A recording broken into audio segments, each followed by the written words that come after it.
Since Russia's full-scale invasion of Ukraine in February 2022, Sweden has solidified its role as a key supporter of Ukraine's defense, committing over 61.9 billion SEK, 5.4 billion USD, in military aid. A cornerstone of this support is the donation of 2 Saab 340 airborne early warning and control aircraft, designated ASC 890, announced in May 2024 as part of Sweden's 16th aid package, valued at 13.3 billion SEK, 1.3 billion USD. These advanced radar platforms, accompanied by extensive training and technical support, have significantly enhanced Ukraine's air defense capabilities, marking a critical step in its adoption of NATO-standard technologies. As a NATO member since March 2024, Sweden's provision of the ASC 890s underscores its commitment to regional security and Ukraine's resilience against Russian aggression, while reinforcing its strategic shift from neutrality to active alliance participation. The ASC 890s, equipped with Saab's Erieye active electronically scanned array radar, provide Ukraine with a transformative capability for airborne surveillance and combat control. Capable of detecting and tracking air and surface targets, including aircraft, drones, and cruise missiles, at ranges of 300 to 450 kilometers, these aircraft serve as a vital force multiplier for Ukraine's recently acquired F-16 fighter jets.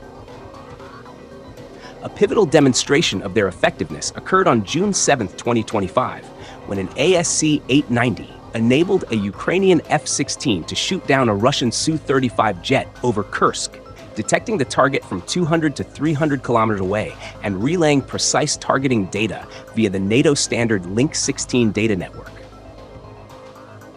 This incident highlighted the aircraft's ability to enhance situational awareness and facilitate long-range engagements, particularly with AM-120 AMRAAM missiles. The first ASC 890 test flight in Ukraine, conducted on April 21, 2025, over Lviv, under the call sign Welcome, at an altitude of 3,000 meters, marked a historic milestone. It was the first time Ukraine operated a NATO-standard airborne radar system, significantly strengthening its air defense architecture and providing a new layer of protection against Russian aerial threats. Sweden's support extends far beyond the physical transfer of the ASC 890s, encompassing a robust framework of training and technical assistance to ensure their effective integration into Ukraine's Air Force. Since March 2025, Ukrainian personnel, including pilots, maintenance crews, and radar operators, have been undergoing intensive training in Sweden to master the operation and maintenance of these sophisticated systems. The ASC 890s represent a significant leap for Ukraine, which had no prior experience with AEW&C platforms, requiring specialized expertise to operate the Erieye radar and manage the aircraft's complex systems. Sweden has also provided technical equipment, spare parts, and methodological support to sustain the aircraft's operational readiness. The integration of the Link 16 network is a critical component, enabling seamless data sharing with NATO platforms like the F-16, as well as potential coordination with other allied systems operating in the region. This interoperability enhances Ukraine's ability to conduct coordinated air operations, detect low-flying threats, and respond to dynamic battlefield conditions with greater precision. However, the ASC 890s are high-value assets, and their deployment comes with significant operational challenges. Russian forces have already lost similar A-50 AWACS aircraft to Ukrainian attacks, and the ASC 890s are likely to be prime targets for Russia's long-range air-to-air missiles, such as the R-37M, deployed by Su-35 fighters or supported by A-50U AWACS. To mitigate these risks, Ukraine is expected to adopt cautious operational strategies, such as operating the ASC 890s over Western Ukraine, or even NATO airspace in neighboring Poland, using unpredictable flight patterns, and minimizing radar activation to avoid detection.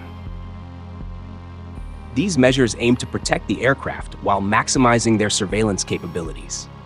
Russian sources, including pro-Kremlin mill bloggers, have expressed alarm at the ASC-890's deployment, viewing them as a significant threat to their air operations, particularly in contested regions like Kursk. This perception underscores the strategic weight of Sweden's contribution and the psychological impact of Ukraine's enhanced air defense capabilities on Russian military planning. Sweden's decision to donate both of its ASC-890s temporarily reduces its own AEW&C capacity, reflecting the depth of its commitment to Ukraine's defense. To address this gap, the Swedish armed forces are accelerating the procurement of Saab GlobalEye aircraft, with 2 already ordered and a 3rd under consideration. The GlobalEye, a more advanced AEW&C platform, will enhance Sweden's own surveillance capabilities, ensuring its readiness as a NATO member while continuing to support Ukraine. This move aligns with Sweden's broader military aid to Ukraine, which includes CV-90 infantry fighting vehicles, Archer self-propelled howitzers, AMRAAM missiles, and other critical systems. These contributions have strengthened Ukraine's multi-layered defense strategy, enabling it to counter Russian advances across multiple domains. The ASC-890s, in particular, address a critical vulnerability in Ukraine's air defense network, providing the ability to detect and track low-flying drones and cruise missiles that have posed a persistent threat to civilian and military targets. The strategic significance of the ASC-890s extends beyond their immediate battlefield impact, symbolizing the deepening partnership between Ukraine and NATO. As Ukraine integrates these aircraft into its air defense framework, it moves closer to aligning its military with Western standards, a process that Sweden's support has actively facilitated. The successful operation of the ASC-890s also sends a powerful message to Russia about the resilience of Ukraine's international alliances and the technological edge provided by NATO-standard systems. Furthermore, Sweden's involvement in training Ukrainian personnel fosters long-term capacity building, ensuring that Ukraine can sustain these capabilities even as the conflict evolves. The ASC-890's ability to coordinate with F-16s and potentially other NATO assets operating in the region enhances Ukraine's role as a frontline state in NATO's collective defense architecture, particularly in the context of heightened tensions in the Baltic and Black Sea regions. Looking ahead, the ASC-890s are expected to play a central role in Ukraine's efforts to secure its airspace and deter Russian aerial incursions. Their deployment comes at a critical juncture as Russia continues to adapt its tactics, including the use of advanced drones and hypersonic missiles. The ASC-890's long-range surveillance and real-time data sharing capabilities provide Ukraine with a critical tool to counter these threats, while their integration with F-16s enhances the lethality and survivability of Ukraine's air forces.